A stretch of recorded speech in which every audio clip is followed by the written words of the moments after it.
Assalamualaikum warahmatullahi wabarakatuh. Kaifa halukum anak-anakku yang salih dan salihah? Bagaimana kabar kalian semuanya hari ini?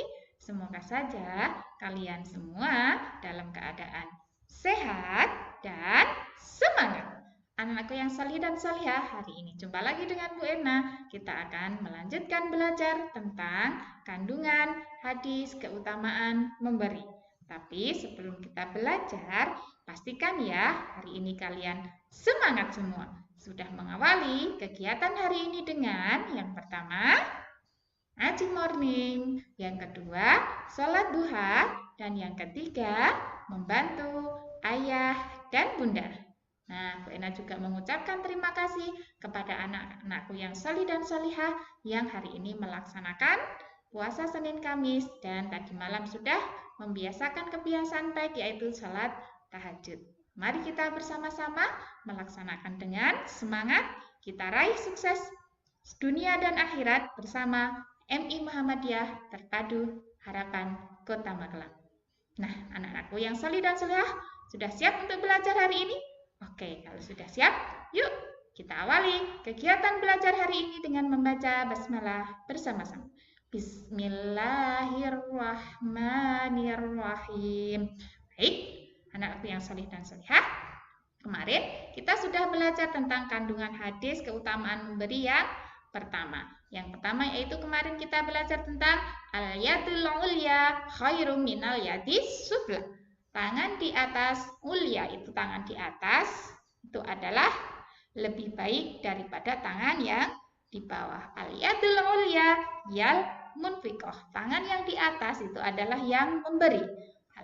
Wal yadis sufla, yang di bawah yaitu yas sa'ilah, yaitu yang meminta. Masih ingat ya? Baik, sekarang kita akan belajar hadis yang kedua. Yaitu apa hadis yang kedua? Masih ingat? Oke, yang kedua adalah wabda biman ta'ulu. Ya dia. Oke, masih ingat ya?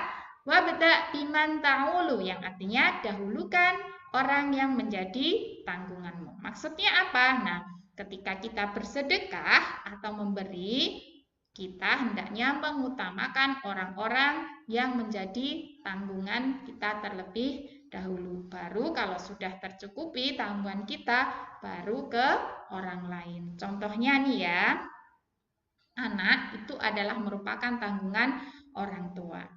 Nah, contoh dari hadis yang kedua ini yaitu seorang ayah yang mencukupi kebutuhan keluarganya. Karena ayah itu adalah mencari nafkah kewajibannya. Nah, kalau kebutuhan atau tanggungan seorang ayah yang ada di keluarganya itu sudah tercukupi semua, baik pakaian maupun pendidikan dan lain sebagainya, baru boleh untuk bersedekah atau memberi kepada orang lain. Di dalam surat Al-Baqarah dijelaskan yaitu ayat 233, kewajiban ayah itu adalah menanggung nafkah dan pakaian mereka dengan cara yang patut. Paham ya? Contohnya wabda biman ta'ulu itu adalah seorang ayah yang mencukupi kebutuhan keluarganya. Nah, kalau kebutuhan keluarganya sudah tercukupi, baru boleh memberi atau bersedekah kepada orang lain. Paham ya? Lanjut ke yang ketiga.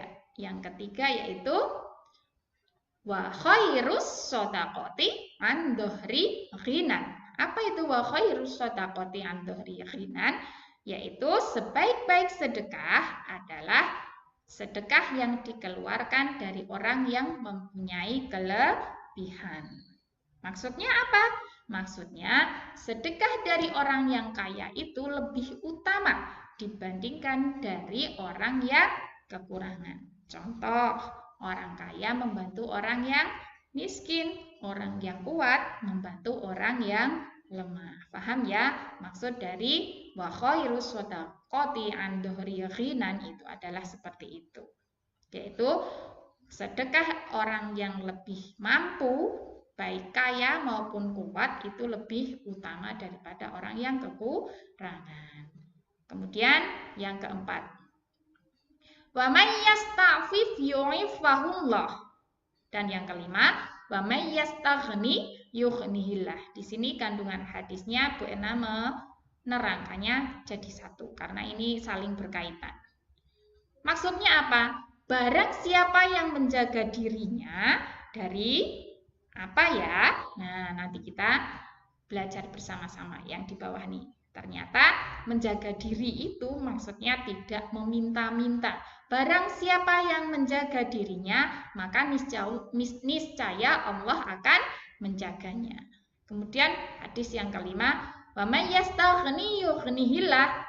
Barang siapa yang merasa cukup, maka Allah akan mencukupinya. Nah, dari hadis yang keempat dan kelima tadi, kita harus yakin jika kita mau menjaga diri dari meminta-minta. Ingat, meminta-minta itu adalah perbuatan yang tidak disukai oleh Allah. Makanya kita harus berusaha menjaga diri dari sikap tersebut. Paham ya? Dan merasa cukup dikasih sedikit ya cukup, dikasih banyak ya cukup, apalagi kalau dikasih banyak ya.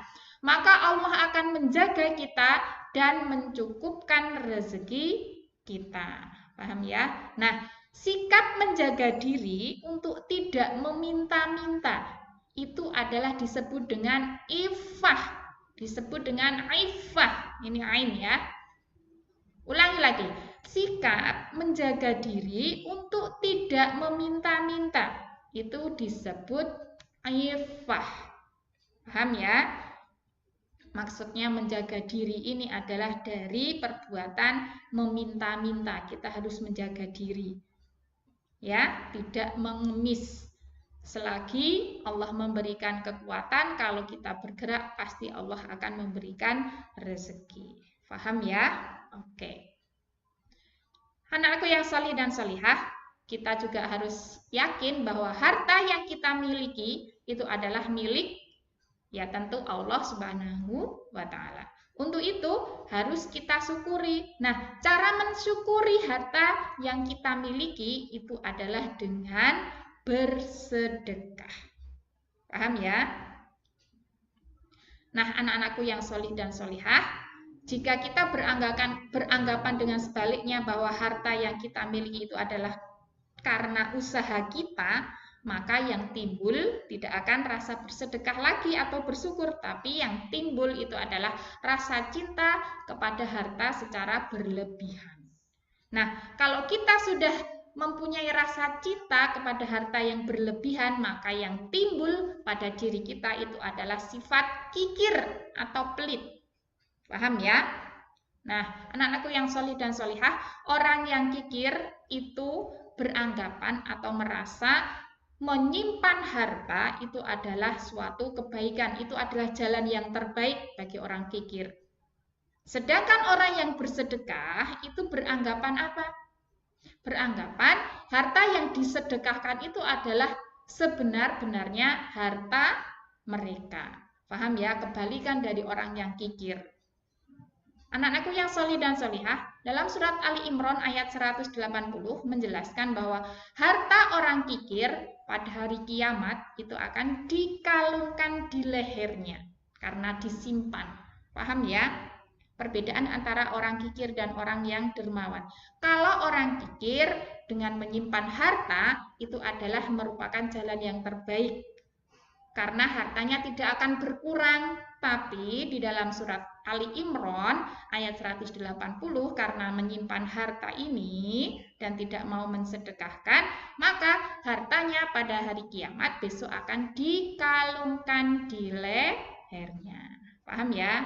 Nah, sedangkan orang yang suka bersedekah itu berkeyakinan apa? Kemarin kandungan sebelumnya Bu Erna sudah menerangkan, mereka beranggapan bahwa dengan bersedekah itu hartanya tidak akan berkurang, bahkan akan dilipat gandakan oleh Allah Subhanahu wa Ta'ala. Itulah perbedaan antara orang yang dermawan dengan orang yang kikir. Paham ya? Oke. Anak-anakku yang salih dan salihah, itu tadi kandungan hadis keutamaan memberi.